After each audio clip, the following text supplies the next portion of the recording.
The following program is rated A for Awesome!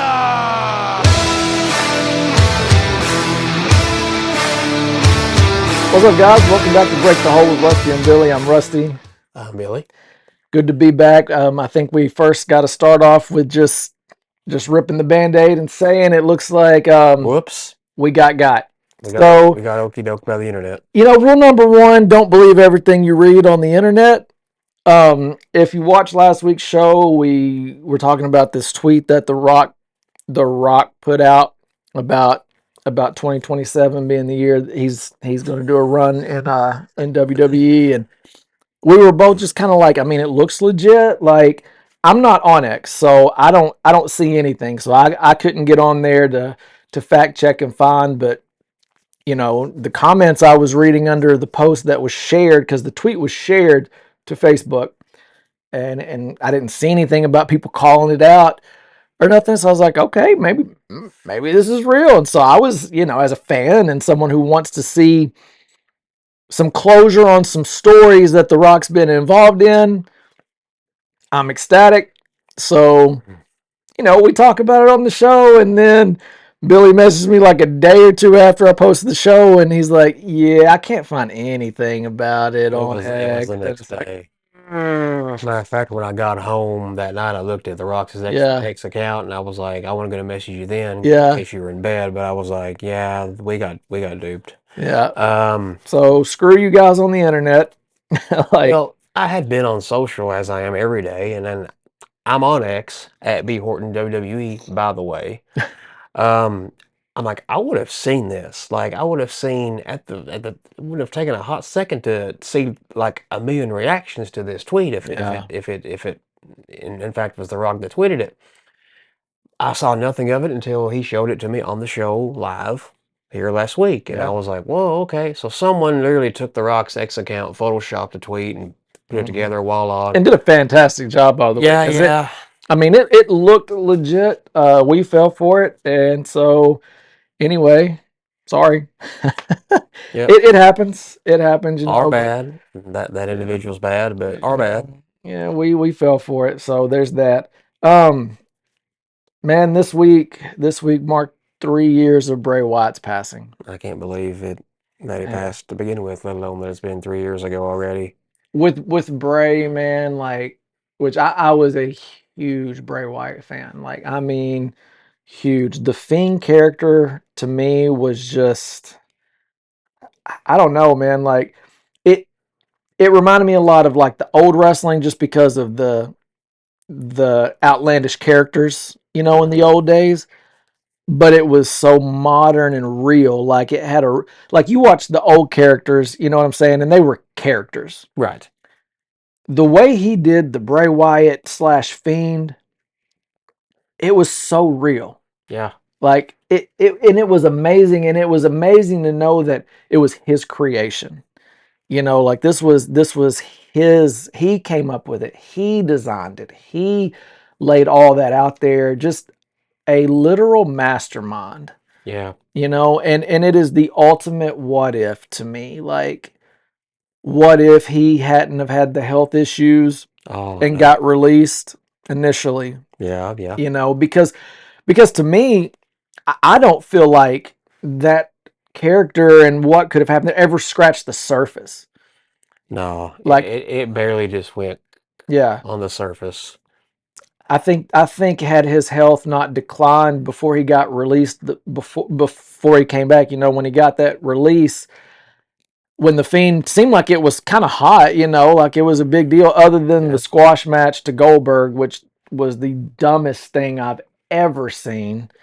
Like, that just infuriated me. But I just don't feel like it ever scratched the surface. And to just think of how far that would have progressed with the Wyatt Six and Uncle Howdy, because we were just starting to get a taste of Uncle Howdy when he passed. Mm-hmm.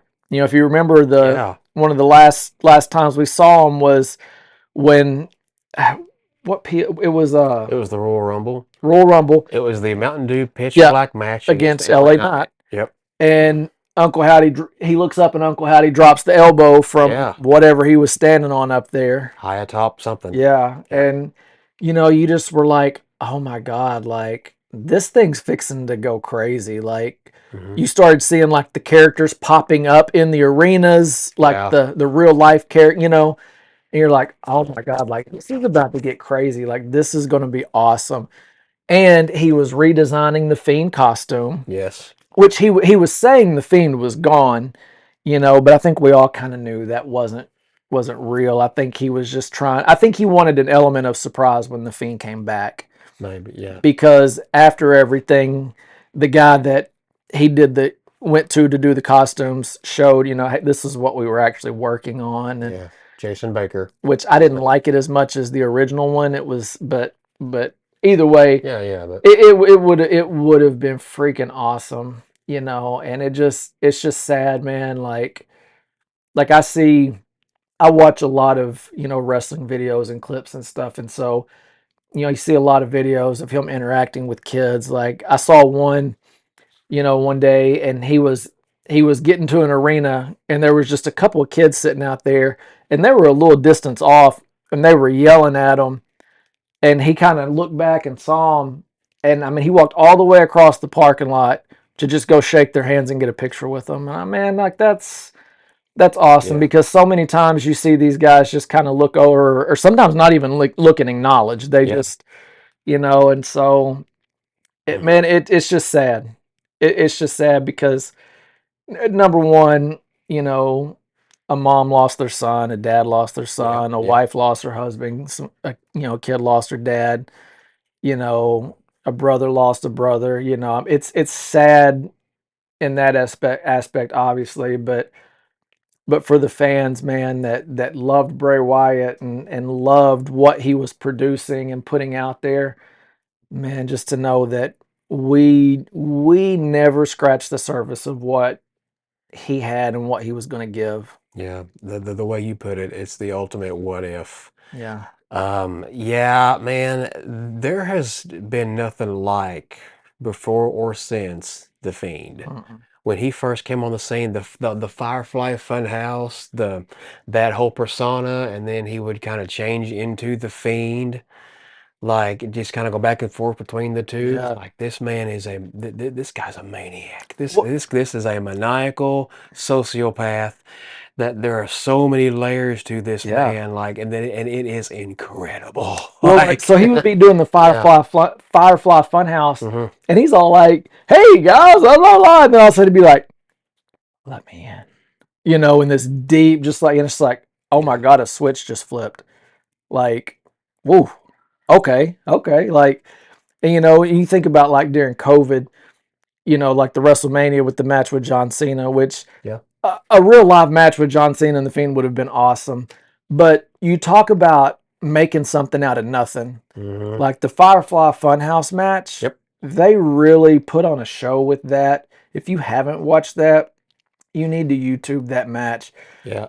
because Bray Wyatt in that match, he kind of, I say attacked Cena, but for lack of better terminology, but he attacked Cena in the way Cena's been criticized by people outside of wrestling.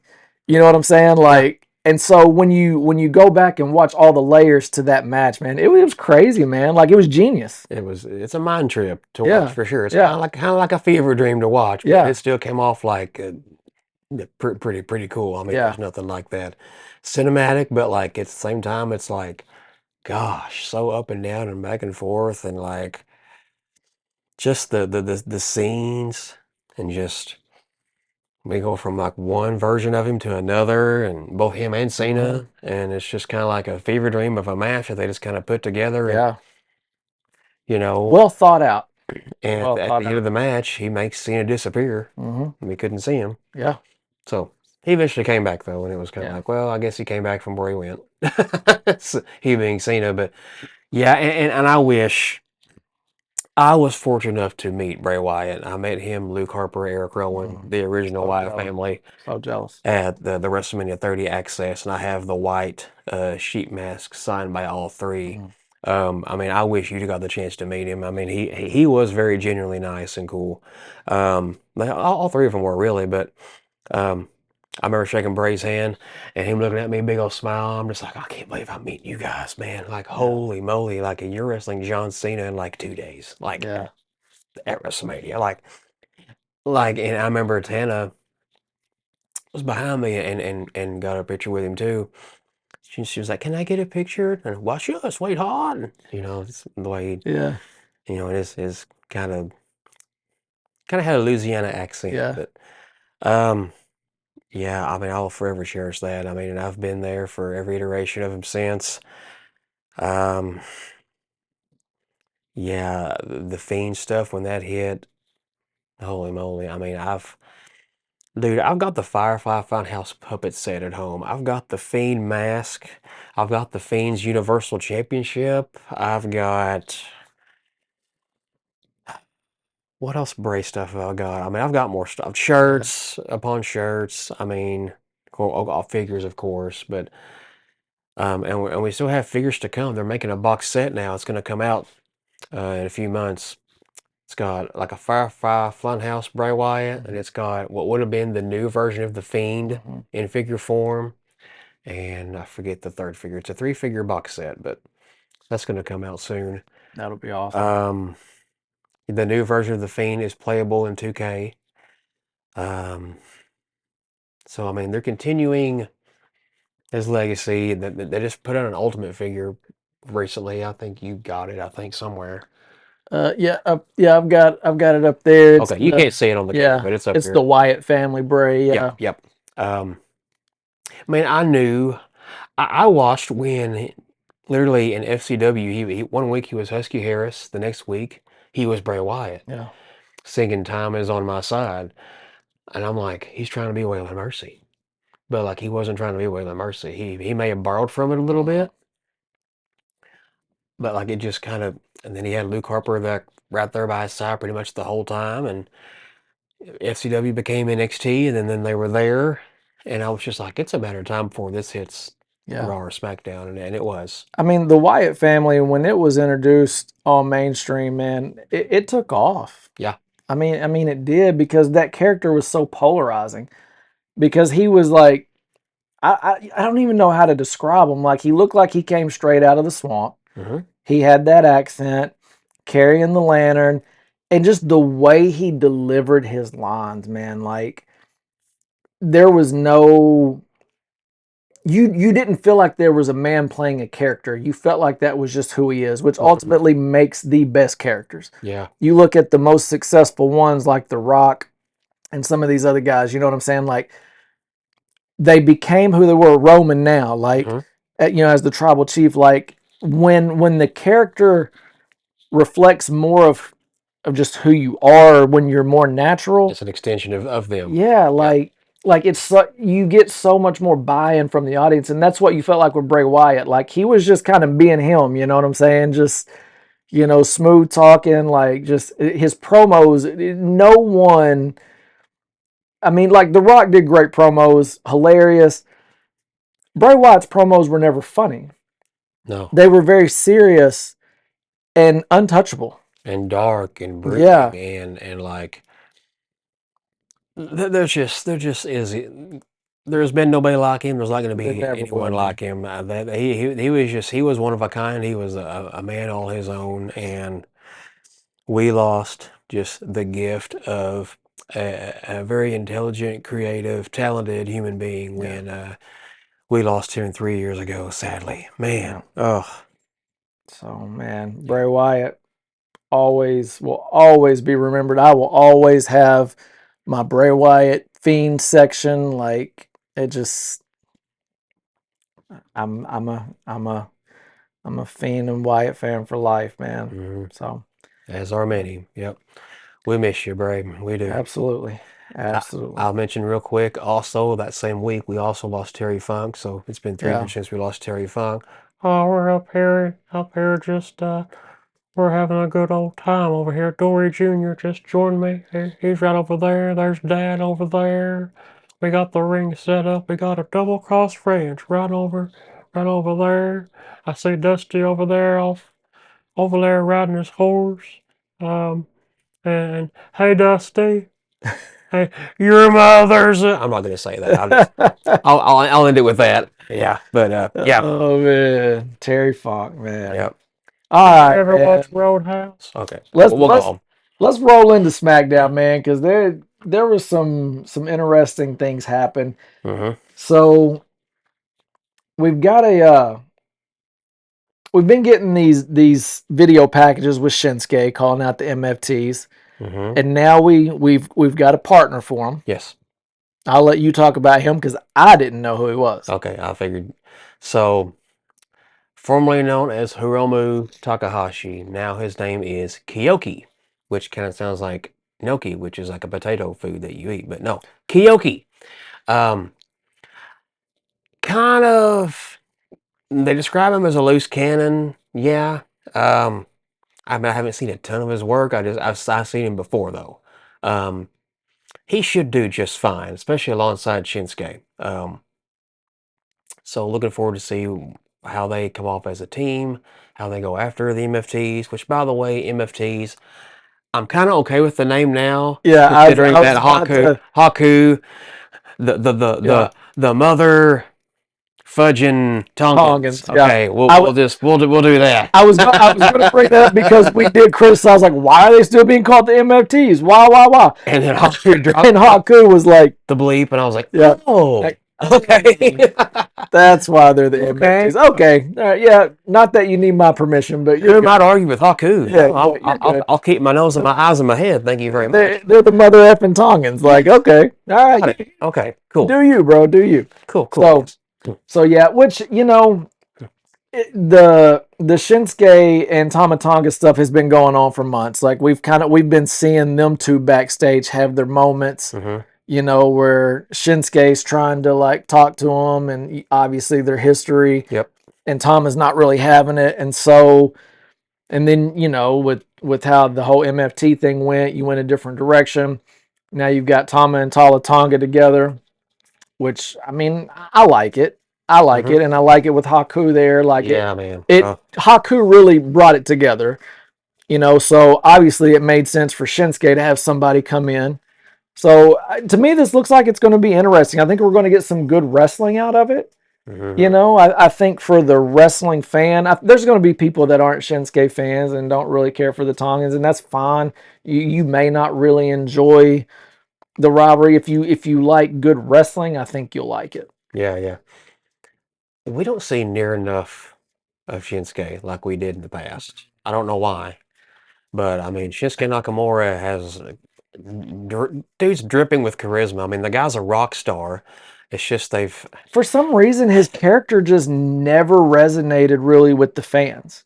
And me being one of them, like, now his entrance, absolutely crazy. Like, he's got one of the coolest entrances, but, and I don't know what it is about it that I never just really got hooked on. But, I mean, because you're right, he's charismatic. He's got that. He does a good promo. Like, he's good in the ring. Like, he's got all the pieces. Just for some reason, it doesn't click with the fans.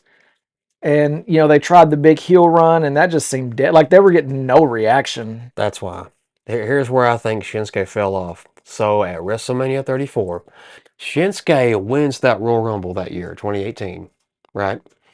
Chooses AJ Styles to face at WrestleMania for the WWE title, which is, gosh, they had an all-time classic in Japan. So I mean, only natural they got to have it here. Mm-hmm. I mean, and when he won that Royal Rumble, I was like, pick AJ, please pick AJ, please pick AJ. And you picked AJ. It's like, yes, we're getting our freaking dream match at WrestleMania here. Yes. And the match it wasn't as good as what they had in Japan. Let's just be honest. It was fine. It was what it was. But the end, where Shinsuke gave AJ the title, congratulated him, shook his hand, but then he low blowed him, the heel turn. That's where Shinsuke fell off. Yeah. For I think everybody, because he was heel. Didn't accomplish anything being a heel. 2 or 3 times over, different iterations. United States champion, okay, fine, cool. But it didn't go pretty much beyond that ever. Yeah. When Shinsuke's at his best, when he is, the Yeah. the Michael Jackson looking charisma for days rock star that he was before then, and has been a time or two since. Yeah. He needs to just stick with that. Don't change that music. And that's just where I think what I like he went about off the what rail they're for me. doing right now is it's kind of one of those, there's no defined heel, no defined face. Because Mhm. if you look at Shinsuke's promos, they're very heelish promos, in my opinion. Like the way he comes at them, like because they're kind of dark. They're like, to me, it just feels like a heel promo. Obviously, the MFTs are heels, Mhm. so if one had to be heel, one face, Shinsuke and his partner would be the faces. Mhm. But the way he's cutting his promos, he sounds heelish, Mhm. but I like when they toe that line. Yeah. Like, I like that. So to me, to see this Shinsuke, where it's not just I'm just out here dancing to the music, or I'm not just straight up just trying to screw people over and just to do whatever to win. Like, he kind of looks like he's towing that line, Mhm. where it doesn't matter. It doesn't matter if I'm heel or if I'm face. I'm coming to whoop your butt. Yeah. I'm gonna put you in your place. Mhm. I like that, and so this has got. I'm probably the most intrigued and interested in a Shinsuke Nakamura character right now than I've ever been. I will say when he was heel on Raw a couple years ago, and he was kind of that samurai type of character, and like his like vignettes promos would kind of be like that animated like comic book looking stuff. That was kind of cool. Yeah. And he was going after Cody Rhodes Yeah. at the time. That was cool. I thought that was cool. Yeah. But it still didn't really, Yeah. didn't really amount to much as an end result. But hopefully this helps Shinsuke get back on track, Yeah. and we see more of him because he's way, way too talented, has way too much charisma, and is way too good to just be sitting in the back cutting promos for 2 months straight. Yeah. We'll see where this one goes. Mhm. Now we've got Baron Corbin versus Lil Yachty at Sunday night's main event. All y'all got to do is last 5 5 minutes. minutes. 5 minutes, Lil Yachty, and Trick Williams gets another U.S. title shot. Okay. First of all, please get rid of the motorcycle. Baron Corbin don't need no dang motorcycle. Yeah. That is an Undertaker thing. That will always be an Undertaker thing. Get him off that bike now. That I does agree nothing. with that. I That's agree with stupid. That does nothing for him. Have him come out. Have some lighting on him like before. The motorcycle Get rid of the motorcycle. doesn't seem to even fit his character. Don't like the motorcycle at all. Mm-mm. Beyond that, I can't see Lil Yachty doing anything but running around the apron, trying to evade Baron Corbin in this case. Yeah. I don't know. I know Yachty's been training some at the PC. I mean, he's gonna have to pull a rabbit out of the hat. Yeah. To even last 5 minutes against Baron Corbin, which, by the way, Baron Corbin, Golden Gloves boxer, he's like, in his time away from WWE, became number 2 in the world in jiu-jitsu. Dang. Like, the dude is a legitimate, like, do not mess with him. Like, I think this match is just the who knows what you're gonna get match. Like, what are we getting? Is this just gonna be comedy? Is Yachty gonna put up any kind of a fight?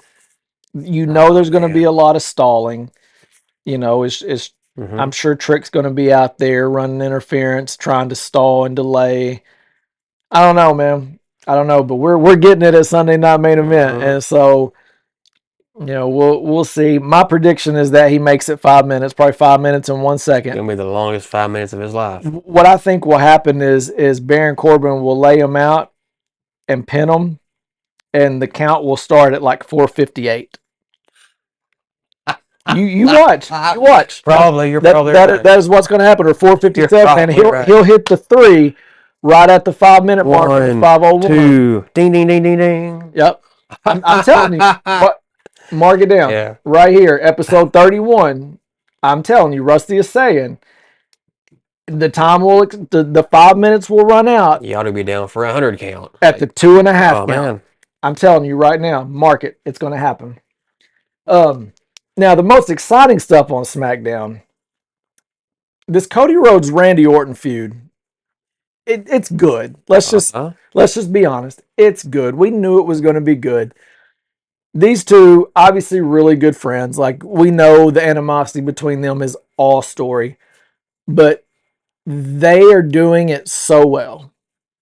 And I absolutely love that Orton constantly reminds Cody that he asked for this version of Randy. Yep. I He did. love that because he did. He said, I want you at your best. And Orton said, I am at my best when I am the legend killer. I am the Viper. Orton said, bet. Yeah. And And so, then we got that beat down. and he reminds him of it. Like he tells him that. And so, but let's talk about some Cody verbiage this week. I'm going to tell you something. Well, first, let me talk about some Randy verbiage. Randy was telling Cody Rhodes, like, you can't, this whole time he's telling him, like, you're the good guy. You can't be like me. You can't be that bad guy with no remorse. You're too good of a guy. You're not the American nightmare. He called him the American daydream. Yeah. It's like, That, ooh, yeah. okay, yeah, Yeah. yeah. And Cody Rhodes is just like, no, Randy, I don't have to be the good guy anymore. He's like I'm trying to remember his exact words. He's like, you said it yourself. You called me your brother, and then split my you split my head open. You spread my blood all across that announce table. Then you lost at WrestleMania, and then you kicked me in the head so bad. I still have makeup covering it right now. So that's to say, who kills the legend killer? You may go on to win 14, 15, 16, 17. You may be the greatest of all time. At the end of the day, QB1 is the one that ends the legend killer. And then Cody said, and that's not a prediction. And then the pause, and then us at home and the crowd in Toronto were just like, what? And then he said it. That's a spoiler. He dropped the Paul Heyman line. Yeah. Like, oh, So, whoa. so This just got obviously, more interesting by far. obviously, the question on everybody's mind, are we going to see a Cody Rhodes, Paul Heyman team? You cannot drop a seed like that and That's not what have I'm it saying. happen. You just can't. That's way too coincidental. That's not Cody Rhodes. Cody Rhodes is way too good on the mic and too good with his verbiage, and just to throw something out there like that because it's just the same thing that popped in his head all of a sudden. If you look at everything they're coincidence. saying, if you look at everything is that they're saying to each other, there's no way this is not laying the foundation for a Cody Rhodes heel run. Man, With all the you're the good guy, you can't be this guy, you can't do this, you can't be me, you can't this, you can't that, you can't. This is laying the foundation yeah, for a monumental Cody Rhodes heel turn, and I think he needs it. I'm gonna tell you, and it ain't gonna happen this week. No, It no, ain't no, gonna no, happen no, at. no, I don't think it's gonna happen at Sunday night's no, main no, event. absolutely not. I don't think it's not gonna happen soon. It's gonna be a very slow, Yeah, gradual. Like we're yeah, gonna be waiting on this a while. I yeah. think. I feel like I agree with that. we're gonna see things here and there that will be like, oh, There's going to be a lot of is this the moment? Is this the moment? I feel like. I can see a thing like maybe in a few weeks or maybe a month or so from now where maybe Kathy Kelly or somebody's trying to get a word with Cody Rhodes, knocking on the door of his bus, and out comes Paul Heyman. Mhm. And it's like, what were you doing in there? Oh, I was looking for Cody Rhodes, but he's not in there. Yeah, Or something like yeah. something like that. Like, and that would be like like a holy crap moment. Paul Heyman was in Cody's bus. Like, I think it'll be stuff like that, but there'll be weeks in between things. So I think yeah, we'll have something. You'll get something like that. Then a week or two is going to go by where you're like, well, wait, what? Nothing's happened. yeah. And then you'll get another little teaser, another little taste. Hmm. You know, whether it's in a promo or a cut scene or something, or you'll maybe see Cody Rhodes doing an interview and Paul Heyman just walk across in the back and kind of peek over. Like, I think there's going to be a lot of stuff like that Hmm. before we ever get the full on turn. Yeah. This kind of a turn needs to be done very delicately and carefully for it to be done as well as it possibly can be to have the most impact. That's what I was going to say. For maximum impact, This absolutely. this needs to be like Hogan being the third man of the NWO. Mhm. Like it needs to be like that big and that important and that like built towards, I guess. It's hard to explain. Like Yeah. it's kind of like it's got to be something big like that. We can't not talk about it like for ever. I Yeah. mean, maybe Survivor Series War Games. Yeah. But right now, Paul Heyman's like a pretty hot topic of discussion right now because even on Raw, you've got the whole Braun Breaker, Obafemi situation going on, where Paul's kind of giving Braun Breaker the cold shoulder, but Paul's also acknowledging and respecting Obafemi, shaking Yeah. the man's hand right in front of Braun Breaker and all that, and he's the one that set up the match at Sunday night's main event. Mhm. You know, who was he representing? Yeah. Well, I mean, as it is right now, it It's doesn't look like he's representing anybody. the shareholders. Yeah. Yeah. I mean, But that makes it make this thing with Cody make more sense because you see a separation going on with what he's affiliated with over here, mhm. which is going to make it easier for him to get in line with something over here. Does that Yeah. make sense? Mhm. So I don't know. A lot of stuff cooking right there. Hopefully Friday night we get a little bit more of a taste of it. And I don't want it all at once. no, Let's I don't gradually either. build toward I this. don't Let's either. This is give me an appetizer here, an appetizer Yeah. there, a little bit at a time. Yeah. Before we get that main Yeah. that shoe to drop, and it's like, holy crap, QB1 has just Yeah. joined the Sith. Yeah. Yeah. Yeah. CM Punk KO with good old Sami Zayn right smack dab in the middle of it. Sami Zayn can get it now, as far as I'm concerned. There ain't no more ride or dies left. After what Sami did Friday night, had no business going out there, no business being out there. He was trying to help Kevin Owens win. So you thought. Well, he was, but Kevin Owens rejected his help. Yeah. No, I don't want to do it like that. Sami's just like, fine, here, you can have the title in your face then. Yeah. And the match, the atmosphere, the whole thing was electric, man. PLE level. Well, that's what I was going to say. You didn't feel like you were watching SmackDown. You felt like you were watching a premium live event. This was a big deal. Yeah, it was. Kevin comes out. His entrance was fire. Toronto was just, man, you can tell it was special. Punk comes out with the mask. with a hockey mask with Larry's paws on it and just a special made gear. It just felt special and big because it was. SmackDown or not, it was. And they didn't hold back. They laid stuff in on each other. It was stiff and snug, which was great. It was one of the better, like, weekly episodic television show matches. You know what I'm saying? Like a Raw SmackDown top match. Like it had a PLE feel to it. It was 100%. It was great. And then down comes Sami Zayn, and which we knew Sami was going to come out. I'm like, man. Sami's trying to weasel his way into a triple threat, and he'll probably get it, if I'm guessing. Don't know if he'll win the title if that's the case, but no, I can see a triple threat now. Man, much like Michael Hayes shut the cage door in the face of Kerry Von Erich, Christmas night in Dallas, Ric Flair retained the world title. That's what Sami Zayn did to Kevin Owens. Yeah. Yeah, he was right there. He free-birded him. Yeah. So we know Friday night, man. Friday night there's going to be yeah. There's going to be a confrontation. There is not one ride or die left on this earth, Sami. We're all gone. You're on your own. Monday Night Raw. So Raw was interesting. Kicked off with LA Knight and Solo. Usos come out. Jay gives his warning shot. Bow. And Solo hits the Matrix. I was like, man. So this is tough for me. This whole thing is hard on me because I love Solo. I love the Usos. So I'm like, I don't even know I don't know what to do as a fan right now, like other than just enjoy the show. Yeah.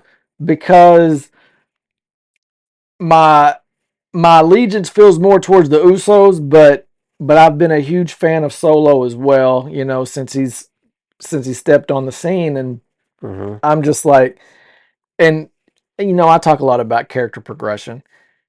His has taken huge leaps lately, Unexpectedly. unexpectedly, Like, 100%. just out of nowhere. But it goes back to what we were saying a while ago about letting your natural personality, Yeah. like let your character express your natural personality. Outside of wrestling, he's comedic. Like if you've ever watched behind the scenes stuff, he's hilarious. Now he's a baby face, but he pulled the pew pew out of his jacket and flipped a guy off. And I don't know if it was this week or last week, but I saw the video of that and I was like, that's not very baby face, but there's no telling what the guy was saying to him. Yeah. But I love watching the videos with Solo interacting with fans, because like when he was a heel doing his own bloodline thing, like fans were trying to dab him up or whatever, and he'd walk up and he'd be like, No. Yeah. like, and he would just keep messing with the fan, and then like all that, like you always would see him do something goofy and like reach in his pocket and then pull it out and just flip somebody out. Like dude's crazy, man. Like, but he's so funny, and now that he's a face, you can embrace the comedy. You know what I'm saying? And it's really shining through his character, and you're seeing just naturally who Solo is. Have you watched what is that show on the ESPN Plus?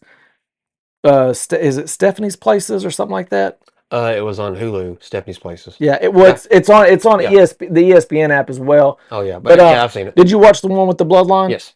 So good, man. Yeah. So good when you get the behind the scenes, like the real story behind them, and they talk about how they are with one another. Yeah. Like they're all there on the boat. Yeah. Them and Steph. But it gives you a better understanding of each individual personality. And Solo, even Sammy was here. If I remember. Yeah, Sammy was on there. The honoraries. But Solo is funny, but you look at Jimmy and Jay, the older brothers, like they're hilarious. So all three of those guys, like they're freaking comedians, man. And when you let that come out in their characters, they all shine, man. They all shine. And so I'm loving it. I wanted Solo to be with the bloodline, but it's hard to knock what he's got going on right now. He couldn't do this being in the bloodline. No. He'd have to be no. Yeah. But when he freaking hit that Matrix, man, like, oh my God. I was like, he really just did that. He said pew pew and it took off from there. Yeah. I mean, it was just like, oh, that's funny. Hey, we like Solo now. Yeah. He just went with it as he should. Yeah, his stock is soaring. Roll with it, yes. I mean, you've got to ride stuff like this out, because it's just one of those things that you don't plan.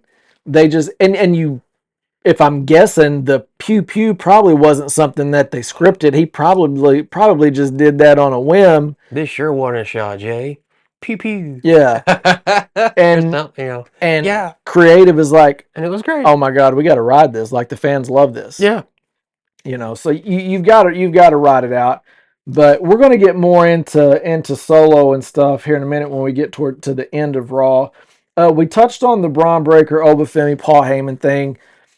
Obviously, Heyman's allegiance to the Vision is all but gone. I think it's all but gone. I'm tired of all the talk between Oba and Braun. It's time to put up or shut up for me. Like I'm ready for the match now. Braun Breaker has really been impressive on the mic. He's really improved his skills there in his promo in this with Oba. Like he's really, because I've been critical of Braun on the mic. Like I will admit it. If you've watched any of these 30-something episodes we've done, when I talk about Braun Breaker, I criticize him on the mic, but I've been impressed in this. Well, he had a good argument this past Monday night. Like, I was on top of the world. Like, I had this crowd in the palm of my hands. I was the future of this place before you got here. And then I got injured. I took myself out. You know, he had a hernia, and then he had to miss WrestleMania, and there went that momentum, you know. And then during that exact same time, Obafemi arrives, and overnight, boom, here he is. And what's great about that is it's real. Yeah. Like, it's real, because when Braun Breaker came up from NXT, Mm-hmm. he was dubbed as the future. That's what he was referred to as. He was the future of the business. Yeah. And then he just had a string of bad luck with some injuries, man. Yeah. And like you said, it's like, you see it in sports all the time where quarterback gets hurt, backup steps in and takes over. I mean, Mm-hmm. Tony Romo gets hurt in the preseason. Dak Prescott steps in, goes 13-3. And Mm-hmm. it's like, dang, well, how do you kick him out? Like, he won all these games, Mm-hmm. you know, and that's kind of what happened here. When the future of the business gets hurt, you've got these other guys developing, just salivating, waiting for their opportunity to show what they can do.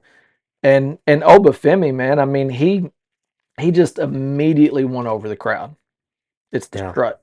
Yeah, it's that. Like, Well, anytime you can have something that the crowd can do Yeah. with you, whether it's like that they can dress like you, Yeah. or they can do something with you. or like a chant, like with Trick, you know, it's the whoop that Trick. Like, Yeah. the crowd just instantly.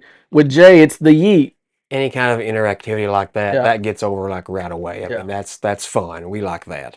So I mean, Oba had, I mean, check Yeah. every box there. I mean, retiring Brock Lesnar twice doesn't hurt either. I mean, But I mean, well, yeah, just being a big man with that God-given ability. and Oba just, you know, and Oba is very good on the mic as well. Yes. And Yes. you know, what do you say to Braun Monday night? He's like, "You are an angry orange man," or something like that. He's like, but you know, I am the ruler, the bringer of war. I am the future of WWE. Yeah. The element in this again is Paul Heyman. Yeah. It seems like Paul Heyman is right in the middle. So I don't see where this goes. I don't know. I feel like I don't see anybody beating Obafemi. I don't care who it is, but I mean, I don't. As far as Paul Heyman, does he side with Obafemi? Does Oba stay babyface if he does? Or does Paul just cut ties altogether and walk out? I mean, because Paul hasn't shown a sign of like siding with Oba. It's really just been about respect, Mm-hmm. because he retired his beast. Mm-hmm. You know what I'm saying? Like, Yeah. so I've never felt a sense of Heyman's trying to jump on the Oba bandwagon, because Oba doesn't need Paul Heyman. No, he does. He doesn't. Ho- Neither oh, does Braun Breaker. No, absolutely not. But Oba doesn't need a mouthpiece. Oba's already over. Mm-hmm. You know what I'm saying? Like, Oba doesn't need Heyman to elevate him. Oba doesn't need Heyman to speak for him. Oba doesn't need Heyman to announce him coming to the ring. Like, as soon as Oba's music hits and he starts that strut out to the ring, and then he strikes that pose in the ring, like, man, it's Oba. Like, he doesn't need Heyman. So I could see, however the match happens, which I agree, I can't see Oba losing this match. And I mean, with the way you've had Braun losing to Seth and all this, you know, the stuff that's going on, I see Braun losing, and I see Heyman kind of like, yeah, you're the future, and walking out. Yeah. That's kind of how I feel like it could happen. I don't know, but I think the other fly in the ointment is Bronson Reed. We're bringing up Braun Strowman quite a bit lately, but he's not back yet. He's not back yet, but we're looking forward to it. But because is this where he shows up? Is this where he makes his comeback? like the creative you laid out last week sounded pretty good to me. Yeah. If you didn't go back, or go back and watch or listen. Yeah, I'm not going to write that roadmap out again this week, but go back and listen last week, because I mean that's kind of what I could see. Mm-hmm. You know, because then you've got, you know, Bronson versus Braun now. You know what I'm saying? You've got. He don't even look like the same Bronson Reed. He does not. He does. Is he not. even going to be able to do a tsunami? Like, I mean, is it even going to be called a tsunami? Like, it ain't going to be a tsunami. He ain't big enough. it's like he's the guy looks inhuman. Yeah. He looks mutated from the previous Bronson Reed. Like, I'm ready to see him like walk out to the ring. Yeah. Like, other than just these pictures and snapshots. Like, I want to see him in the ring. Mm-hmm. But I really do feel like this is the feud that he comes back in, because from my understanding, he's ready. Like it's He just looks ready, I'll tell you. it's just about time and place. Time and place. I feel like this is the perfect place because you can use Bronson Reed to interject himself in this and protect Braun Breaker even in losing. Like you can protect Braun because regardless of their argument, they're both the future of WWE. Yeah, yeah. They're I hope both so. the future. Or, you know, barring crazy injuries. Yeah. You know, with WWE, even if you just had one show, there's room for both. But my God, you've got SmackDown and Raw. There's really no need to be fighting over who's the future because there's plenty of room. There's plenty of room. Indeed, there is. But I think Bronson Reed getting involved in this makes perfect sense. It doesn't just solve the question of how do you get Bronson Reed back in and get some momentum built quick with him, but it also creates future storylines. Like you've got stuff to work with for the next 6 months, all the way into WrestleMania if you want to. So I still stand on that. I still think that's what is going to happen. So we'll just kind of have to wait and see. But that's where I think this goes. I want to ask you this. Big Cass, is it too early to pull the plug on that? And I ask this because as a heel, it's all about reaction. And when you get to the point where you get no reaction, what are we doing?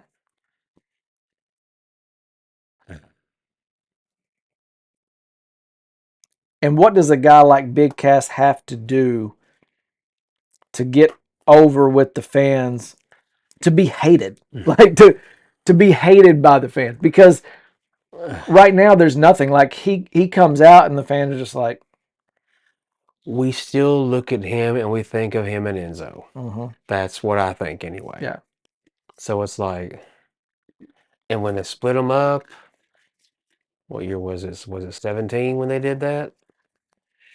It was like the same thing they did. Like they split up American Alpha. They split up Enzo and Cass. Like it's like, why? Otis, What are we doing? his Like, partner, like what are we doing? And just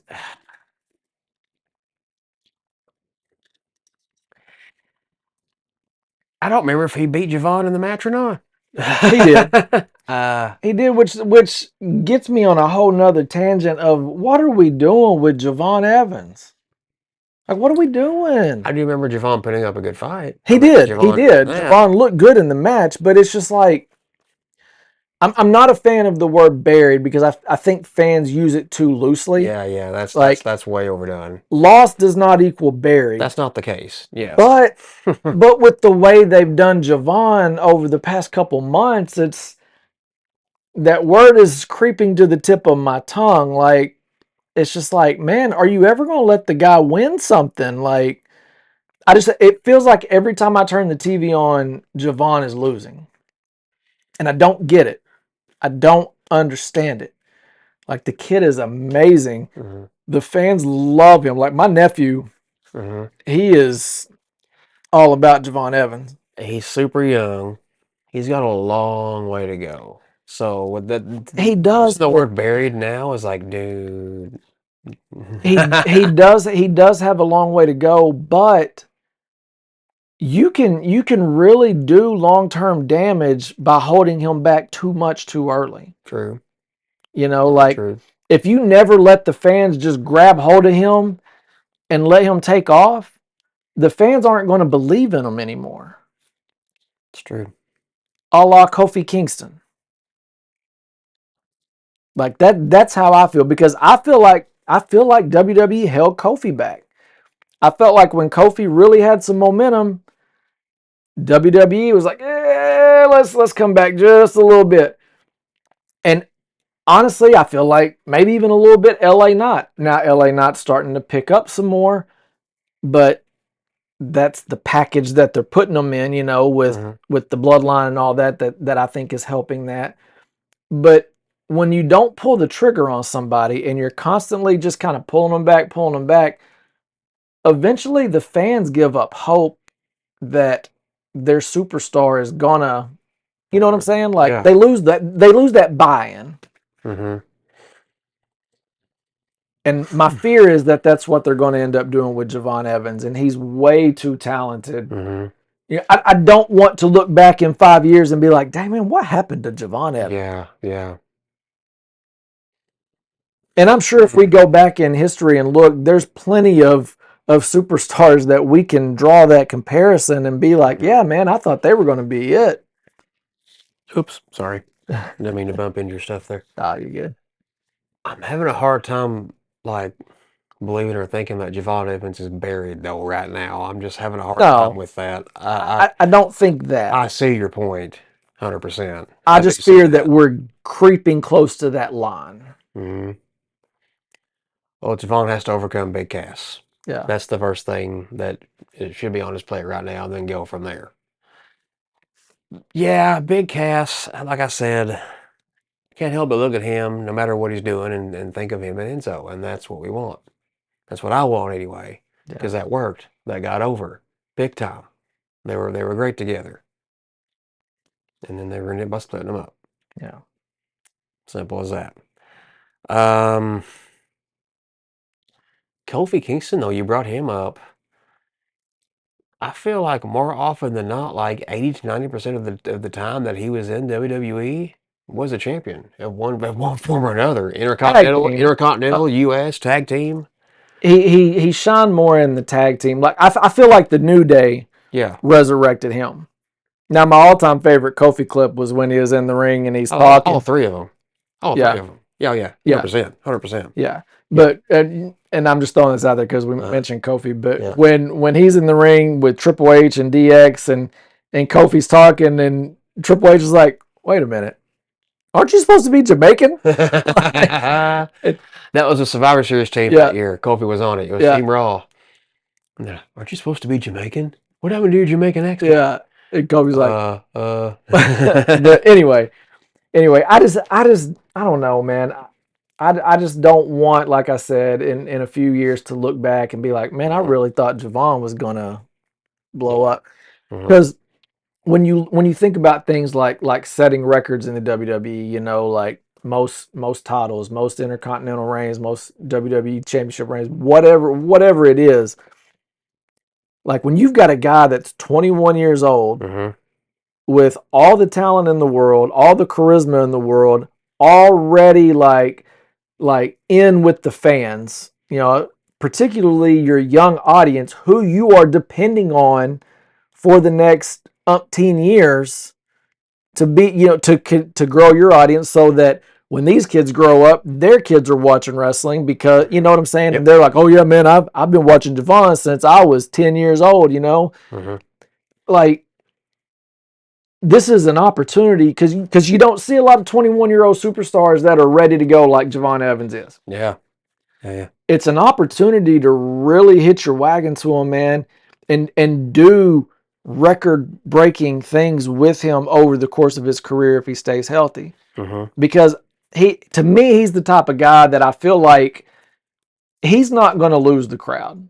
No. Like he's so interactive with the crowd. Yeah.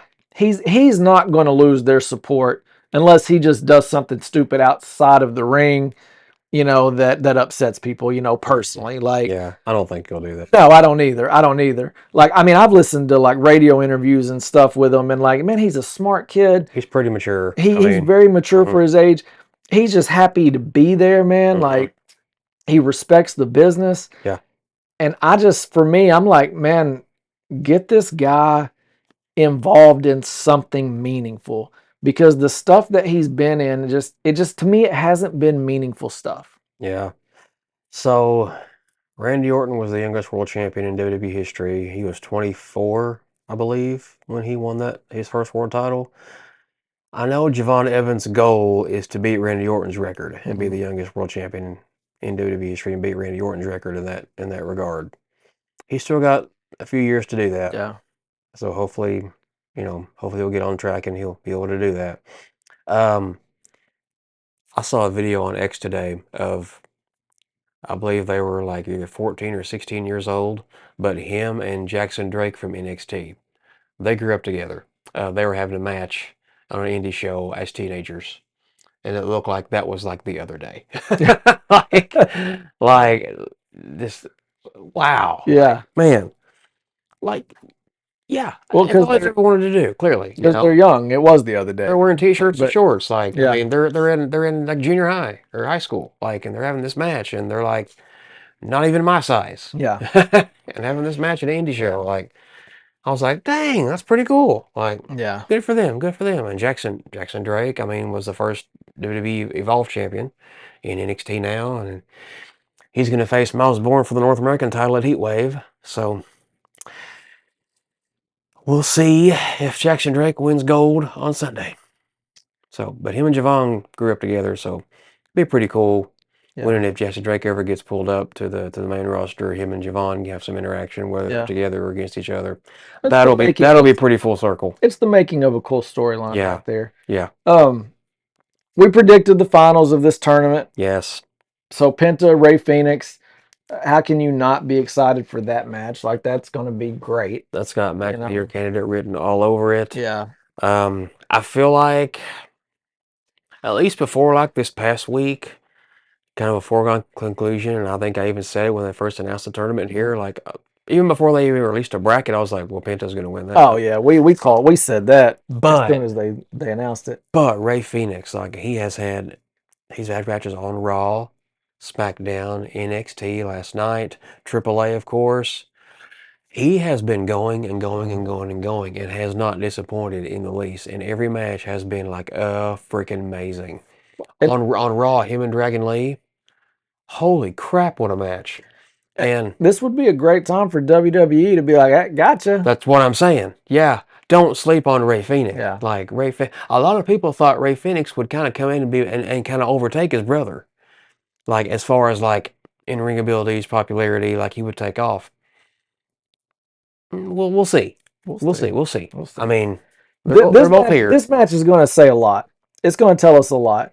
But regardless of who wins and loses, this match is going to be amazing. It's pretty cool. Like 2 years ago, we wouldn't have. Who would have thought Penta versus Ray Phoenix, the Lucha Brothers against each other on Monday Night Raw, and the winner faces freaking Roman Reigns for the World Heavyweight Championship in Mexico City. That's what I was about to say next. In Mexico City on Raw. Man, Dude, I'm so ready. can't wait. For that Raw. The atmosphere, like if you've ever watched a real championship fight, like in boxing or UFC, like a major heavyweight fight, this wrestling match is going to have that feel. I'll tell you right now, we talk about the Raw after WrestleMania, every year. Like, oh, this is the biggest Raw of the year. Like, anything can happen. Who knows who'll show up, what surprises we'll get. Because we're turning the page from WrestleMania in many respects. This is the Raw after Triple Mania. Mm-hmm. And it's in Mexico City. Yeah. I expect kind of much of the same, but just in Mexico. And for those of you that don't fully understand, Triple Mania, that is their that's WrestleMania. Triple H's WrestleMania. That is their, WrestleMania. we live for WrestleMania. Mhm. This is theirs, and so Now it's ours too. yeah, right. Yeah. But I'm saying like in that culture, that is as big of a deal as our WrestleMania. Like Yep. they have their road to that. Yep. And so Yep. this is a huge deal. And now you've got your main WWE star, your world heavyweight champion, going to fight in Mexico City against their number one contender. It's awesome, man. They may riot if Roman retains, which I could see this being one of those where stuff gets thrown in the ring. Like you might want to get Yeah. security to help Roman get out. yeah, possibility. Like just being honest. Like hmm all right, so let's get to the main event. Usos versus Knight and Solo. Well, let's back up because there was some interaction between Jacob and the Usos backstage. So we talked about wanting to see how Jacob responds about not helping Roman. The Usos kind of called him out on it, and he said, I don't answer to your punk AJ. Yeah. Like, he keeps throwing like, he needs a shirt Yeah. that says yo punk AJ. Like, but Just anyway, a picture of Jay. yeah, Just with an arrow and pointing just say down, yo it just punk says A. punk. Yeah. but he told him, he said, I only respond to the tribal chief, and he told me to lay off. He told me to lay back. Yep. And so I was like, okay, I get that. Now, Roman will be back on Monday. We'll find out how Roman feels about it. Well, the Usos, they flashed those black Yeah. Ufafalas, or as LA Knight calls them, Ufalafas. Yeah. Like, well, we're the OTC's captains, so you disrespect us, you disrespect the OTC. Yeah. Which So- is valid. My question is, why is Jacob not wearing the brown one that he gave him? What happened to the brown one? I know. Like, What the heck? Because my thought is, because the Ulafala, each one represents something, you know. It's like, did we just forget about the brown one So that why- Roman gave yeah. him? Yeah. Yeah, well, that's what didn't make sense about Jacob being upset about it, because he got one first. Yeah. He got the brown one, and the Usos were jealous. Now they get the black ones. Jacob's jealous. He's never even wore his. Like, why is he not wearing his? Like, to me, like, it would be awesome to see them all walk into the ring. Usos with their black one, Jacob with the brown one, and Roman with his red one. Yeah. Walk into the ring together, each one representing the role that they play on the team. I think that would be freaking awesome. Yeah. But I just don't understand why, because they made a deal out of that. Yeah. Why did we just forget that? Like, where did that go? It seems like they forgot about it or something. I don't know. I don't get it. Yeah. But anyway, so we had that little interaction. He said, I do what the tribal chief says. Tribal chief said to not do anything. Don't put a hand on him. I don't put a hand on him. So Roman will be back on Monday. We'll find out what he has to say about it. So we got the Usos versus LA Knight and Solo. Jacob didn't come out. Jacob didn't come out to help him in the end. Good match. I mean, it was what you expect. And then we get the interference. Royce Keys. Three guys with bandanas over their faces. Yeah.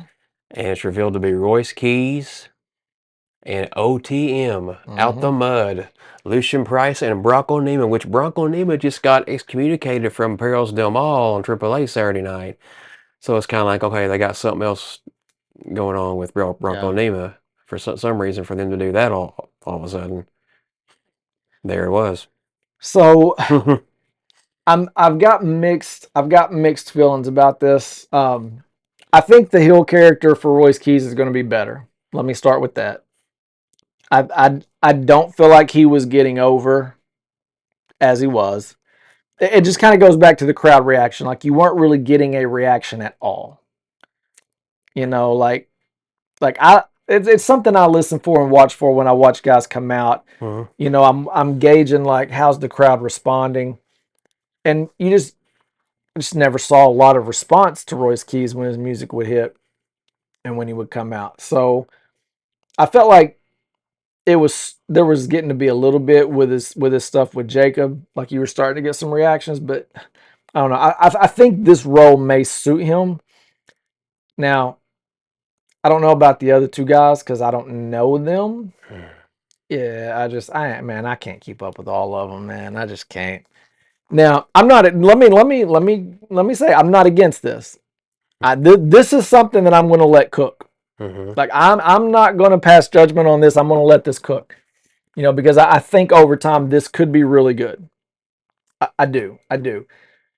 And I think somewhere along the line, Jacob Fatu gets drug into this one way or another. Oh yeah. Oh. The question is, does Fatu leave the bloodline to join this group? Like, I think that I could see a scenario where there's going to be this tug. Is he loyal to the bloodline? Can Royce sway him? I don't know. Who knows? But we know Jacob somewhere is going to get involved. But I was shocked that Jacob never came out when they're out there destroying all four of them. I was going to say, they didn't discriminate. They laid everybody out. Yeah, they took everybody out. Jacob Fatu's the one that took Royce Keys out. Like I don't. So like no, I mean Royce Keys don't want Chico Fatu in his group. I don't think. I wouldn't imagine that. I don't know, man. Like, I don't know. I, And I'm not saying I predict that will happen. I'm Yeah. just saying, like, I'm just trying to think of where you go with this, because you Mhm. know at some point there will be something with Fatu. Yeah. As far as OTM goes, let me tell you something. Bronco Nima, Lucian Price, you will not be disappointed. They've been in NXT for a good couple years, maybe a little bit longer. Every time I've ever seen Lucian Price, like, he looks like he ate the previous version of Lucian Price. The dude has gotten bigger and bigger and more muscle every time I've seen him. The first time I saw him on NXT, it was probably Level Up, Lucian Price. He was like half the size he was now. Like, pretty incredible. Like, and like he just has like those eyes and just has facials and just looks like it just looks like a deadly viper that will strike. He just has that Yeah. look on him. Like, and Bronco Nima, like the guy looks like like he don't look nice. Yeah. You know, these are two big guys that can get it done, and them. I think they're a perfect fit with Royce Keys. Like, Yeah. you'll not be disappointed. OTM out the mud. Like I said, I've been a big I'm gonna let fan. it cook. I've been a big fan of them since day one. I'm gonna let it cook. I'm gonna see where we go. Mhm. Because it definitely mixes up this whole feud. hmm You know, so and I think ultimately this all is probably going to be a build towards War Games. Like, I don't know about War Games right now. I mean, I can see that, but like in the back of my mind, I'm kind of wondering. I'm just thinking like, what's Paul Heyman cooking here? yeah, Like, is he? There's Oba here. There's Cody there.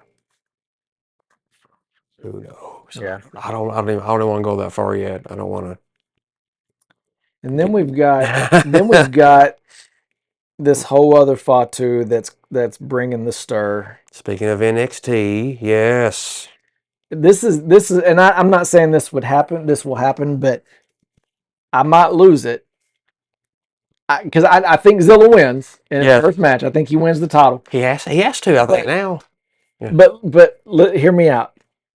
Zilla wins. They raise his hand. He's in the corner celebrating with the crowd, holding his title. hmm And all of a sudden, doo-doo-doom, Roman's music hits. I don't think that's going to happen. No. But I'm just saying, yeah. and Roman doesn't come out like to the ring or nothing, but just walks out and looks at him and just gives him a look and walks back out. Or even like Fatu or the Usos, somebody like, Mhm. if you had I think if Roman did it, that place would lose it. Oh, it would be. They would Internet lose it. explode. But he doesn't come to the ring. He doesn't go out to recruit. Roman ain't going to be at Heatwave. I'll tell you that. Right No, now. I'll tell you that right now. No, he's not going to be. But I'm just saying, like if I'm booking, that's what I'm doing. Yeah. I'm his music's going to hit. He's going to walk out onto the stage area, and he's going to look, and then he's going to turn and walk out, and everyone's going to be like, what's going on with Roman? What is he? hmm Is he going to come after him? Is he going to come recruit him? Like where? Mhm. Like I think that would be freaking amazing. hmm Now, like I said, no, it's not going to happen. But in my mind, I'm just like, dude, that would be so freaking awesome. But Zilla will win the title. I do think Zilla Fatu is going to become NXT champion Yeah. in his first official match Yeah. in WWE. Yeah. Never been done before. Zilla gets it done on Sunday. That's my prediction too. Yeah. I can see it not happening, but like I really would love to see Zilla make that history. That would be pretty freaking incredible. He was the last man standing.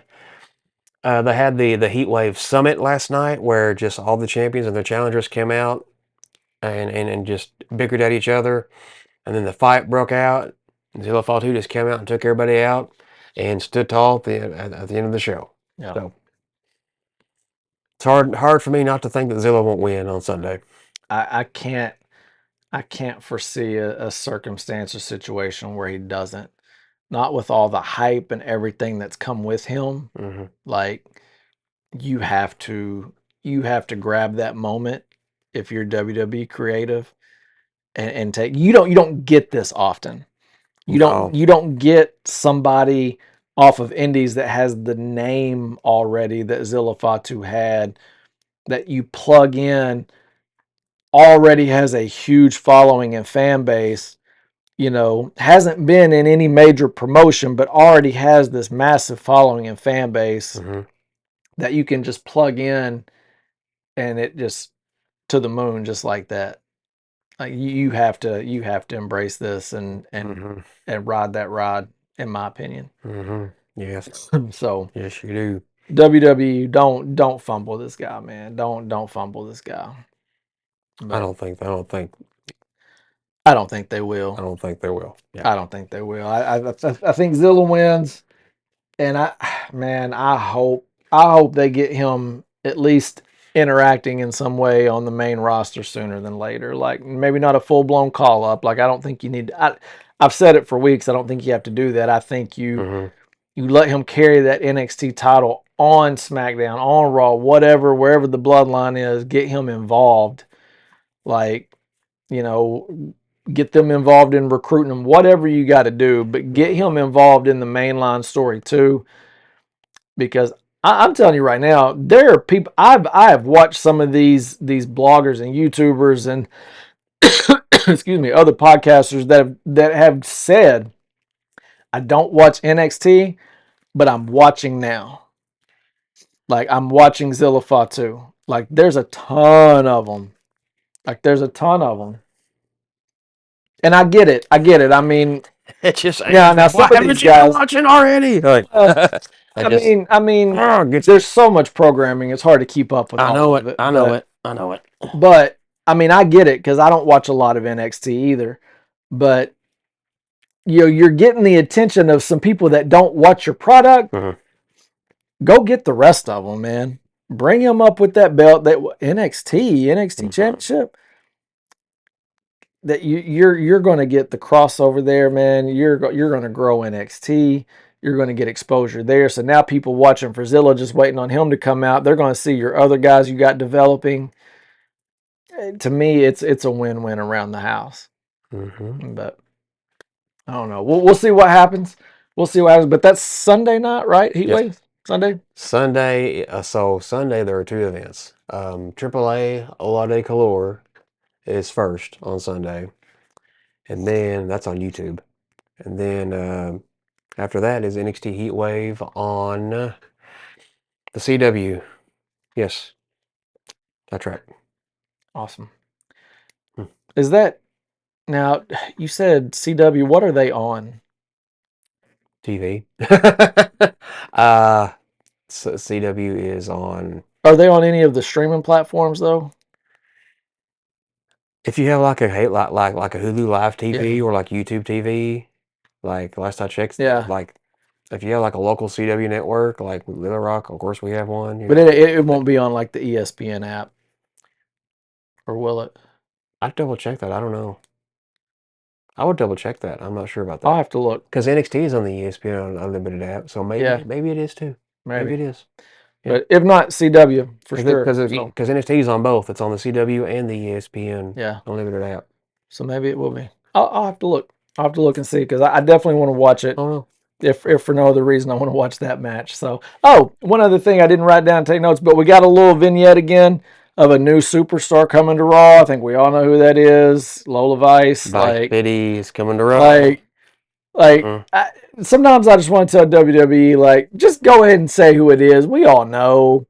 Like, you're trying to make it sound like it's a surprise or something. Like, we know who this girl is. Like, so, but anyway. Well, apparently, if you don't watch NXT, you don't. So, I mean, hey. There'll be some people that don't. But, oh, gosh. But anyway, looking forward to seeing her come to Raw. But yeah. All right, guys. We don't want to. We could ramble on for another hour and a half. I don't want to keep you all night, but we appreciate you guys watching. This was episode 31, man. Like it's getting crazy. We're creeping up there. Once we get to 50, man, we'll have to. I might have to get some balloons or something and decorate a little bit. 50. Celebrate the milestones. It'll be here before you know it. Crazy to think, man. We've been doing this almost 9 months now. I know it. Like And actually, technically, this should be episode 32, but we had that one with the audio that didn't work. Well, we've had a week or two where we didn't have a show either Yeah. for one reason or another, like Yeah. weather or Yeah. just some circumstance. I mean, I think I was sick one Yeah. time. But stuff we like we that. had that episode where we actually recorded the episode and the audio was garbage. It was like, Yeah. we ain't putting that on. We gonna throw that one out. So, but anyway, guys, appreciate you guys tuning in. Man, got a lot going on this week. Looking forward to it.